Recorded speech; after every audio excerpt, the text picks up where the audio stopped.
There once was a boy who worried about everything. He worried about school. He worried about friends. He worried about saying the wrong thing. He worried about the future. But mostly, he worried about worrying too much. One afternoon, while sitting on his bed thinking about tomorrow's math test, something strange happened. A small balloon popped out of his chest. It was pale blue. It floated gently upward, tied to his wrist by an invisible string. He blinked. Another thought. Another balloon. Yellow this time. What if I fail? Pop. Red balloon. What if they laugh? Pop. Green balloon. Within minutes, his bedroom ceiling was filled with color. The more he worried, the more balloons appeared. At first, it was magical, soft, quiet, beautiful. Until he tried to stand up, the balloons tugged. He felt lighter, too light. He took a step. His feet barely touched the floor. The next worry rose faster. Pop! Another balloon. The string tightened. He was lifting, slowly, gently, off the ground. He panicked. What if I float away? Pop! 5 balloons appeared at once, and suddenly he drifted through his ceiling, through the roof, into the sky. The town below looked small. Cars were tiny dots, people like ants. The higher he rose, the more his thoughts echoed. What if I never come down? Pop! What if no one notices I'm gone? Pop! What if I'm not good enough? Pop!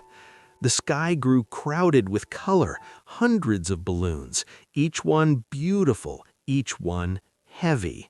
He looked down at his wrist, dozens of strings, tangled, tight, pulling.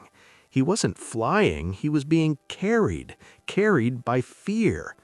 As the wind pushed him higher, something changed. One balloon brushed his cheek. It shimmered. Inside it, he saw the math test.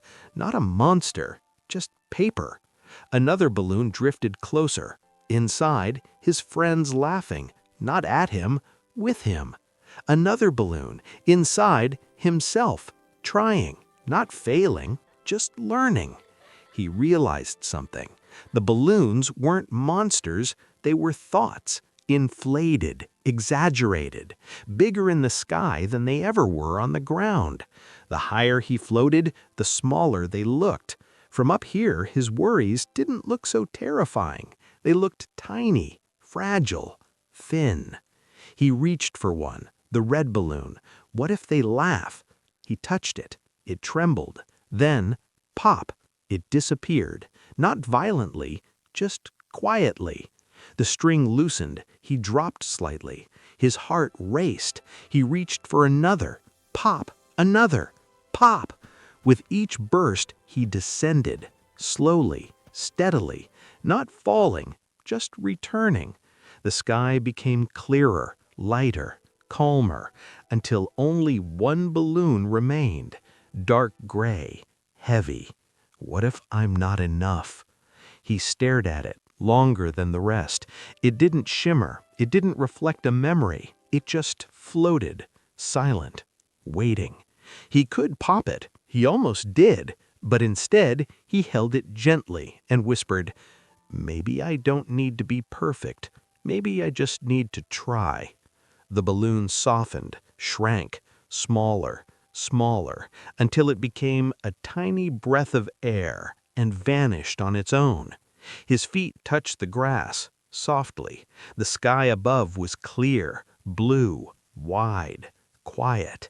He looked at his wrist. The strings were gone. The air felt lighter, not because his worries disappeared, but because he understood them. Worries rise when ignored, but shrink when faced. That night he sat on his bed again. He thought about tomorrow. A small balloon appeared. Tiny, barely floating. He smiled, touched it gently, pop, and lay down, grounded, present, real. Because he had learned something important. You cannot stop thoughts from appearing, but you can decide which ones get to carry you away. If you like this video, please hit the like button, comment, share, and subscribe for more adventures.